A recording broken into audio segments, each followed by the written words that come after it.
सुबह माँ ने पुकारा, बेटा जल्दी उठो, कॉलेज के लिए बहुत लेट हो जाएगा। ये बोलते हुए वो मेरे बिस्तर के करीब आ रही थी।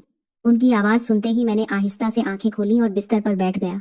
मैं उठने में बहुत आलस कर रहा था, जानबूझकर टाइम वेस्ट कर रहा था, मगर माँ ने पुरानी आदत के मुताबिक बिस्तर पर आकर चादर झटक दी। मेरे काले सांप को तना हुआ देखकर माँ एकदम हक्की बक्की हो गई और पीछे हटने लगी। मैं झेम गया और झट से दोनों हाथों से उसे ढकने की कोशिश में जुटता है गया। आगे क्या हुआ जानना है तो पूरा वीडियो देख लो। नमस्कार दोस्तों, मैं अजय हूँ। मैं पटना से सिर्फ 8 किलोमीटर दूर एक छोटे से गांव में रहता हूँ। हमारे पास खेती की अच्छी खासी जमीन है और उसी पर हमारा विशाल घर बना हुआ है। परिवार में दादा दादी, पापा, सौतेली माँ शालिनी, बड़ी बहन रिया और मैं सब एक साथ रहते हैं। पिताजी एक बड़ी मल्टीनेशनल कंपनी में मैनेजर हैं। वहाँ उनका खूब मान सम्मान है। उनकी तनख्वाह बहुत अच्छी है, लेकिन ऑफिस के काम से वे हफ्ते में 4-5 दिन बाहर रहते हैं। खेती से भी हमें अच्छी कमाई होती है, इसलिए घर में किसी चीज की कमी नहीं। मेरी बहन मुझसे 5 साल बड़ी है। जब मैं 10वीं में पढ़ता था तभी मेरी असली माँ चल बसी और सारा घर उदासी में डूब गया। पापा समझते थे कि बूढ़ी दादी अकेले घर गृहस्थी कैसे संभालेंगी, इसीलिए उन्हें बहुत चिंता सताती थी। आखिरकार दादा दादी और रिश्तेदारों ने बहुत मनाया और पापा की दूसरी शादी दूर के रिश्ते वाली शालिनी से करवा दी। शालिनी शादी के बाद हमारे घर आई। वो बहुत कोमल और मीठी जुबान वाली थी। कुछ दिनों में ही उसने सबका दिल जीत लिया। उस वक्त उसकी उम्र लगभग 28-29 साल की रही होगी। गोरा रंग, 5 फुट 7 इंच लंबाई और बेहद मोहक व्यक्तित्व था। वो पहले शादीशुदा थी, मगर उसके पति ने महज 2 साल में तलाक दे दिया। क्यों? अंकित शालिनी कभी माँ नहीं बन सकती थी, वो बांझ थी। इस वजह से चारों तरफ उसकी बातें होने लगी और कोई भी उससे ब्याह करने को तैयार नहीं हुआ। पापा को दूसरी शादी की कोई ख्वाहिश नहीं थी, लेकिन दादा दादी को घर चलाने और बच्चों की देखभाल के लिए बहू की सख्त जरूरत थी। शालिनी वो जिम्मेदारी पूरी तरह निभा रही थी। वो हर किसी से खुले मन और मुस्कान के साथ मिलती थी। हम बच्चों के साथ कभी सौतेला बर्ताव नहीं किया। दादा दादी की खिदमत भी वो दिल से करती थी। थोड़े दिनों में ही उसने हमारे दिलों में अपनी जगह पक्की कर ली और हम सब उसे बहुत चाहने लगे, खासकर मेरी बहन रिया, और मुझे उससे ढेर सारा प्यार और लगाव मिला। धीरे धीरे सौतेली माँ शालिनी मेरे लिए बहुत खास बन गई। उसके बिना मेरा कोई काम नहीं चलता था। जैसे जैसे वक्त गुजरता गया, मेरी सौतेली माँ के साथ मेरा नाता और गहरा होता गया। हमारी दोस्ती बहुत पक्की हो गई थी। वो मुझसे हंस हंस कर बातें करती थी।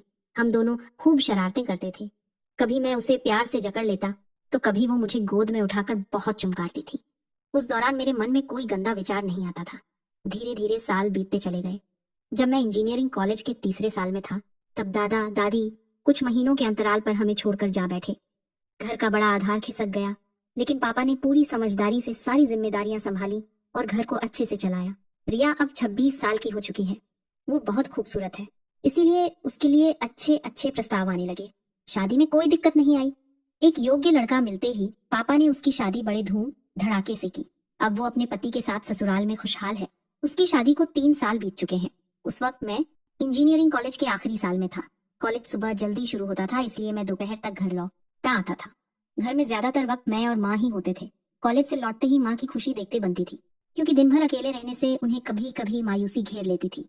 हम दोनों एक ही घर में रहते थे। ज्यादा वक्त साथ गुजारने से हमारा रिश्ता और करीबी हो गया। वजह यह थी कि हम एक दूसरे की तरफ खींचने लगे थे, लेकिन मुझमें कभी माँ से कुछ कहने या करने की हिम्मत नहीं हुई। फिर भी मैं उन्हें बहुत ध्यान से निहारता था। मेरी नजरें जिस तरह उन पर टिकती थी, शायद उन्होंने भांप लिया होगा, मगर वो मुझे कभी कुछ नहीं कहती थी। क्या करूं, कैसे करूं, ये सब मुझे समझ नहीं आता था। कॉलेज में मेरा एक दोस्त था जिससे मैं राय लेता था, लेकिन उसके सुझाव मुझे कभी जांचते नहीं थे। मेरी एक गर्लफ्रेंड भी थी जिससे मैं हफ्ते में 1-2 बार मिलता था, इसलिए मुझे उस चीज की ज्यादा तलब नहीं रहती थी। एक दिन पापा काम से बाहर गए हुए थे और माँ ने मुझे जगाने के लिए मेरे कमरे में कदम रखा। सोते वक्त मैंने सिर्फ अंडरवियर पहना था और चादर ओढ़ रखी थी। माँ ने मुस्कुराते हुए कहा, बेटा उठ जाओ, कॉलेज के लिए बहुत देर हो रही है। वो मेरे बिस्तर के पास आ रही थी। उनकी बात सुनकर मैंने धीरे से आंखें खोली और बैठ गया। मैं उठने को राजी नहीं था, लेकिन माँ ने चादर खींच ली। मैं उठ खड़ा हुआ। मेरे काले सांप को खड़ा देखकर माँ थोड़ी घबराई और मैं उसे फौरन छिपाने की कोशिश में लगा।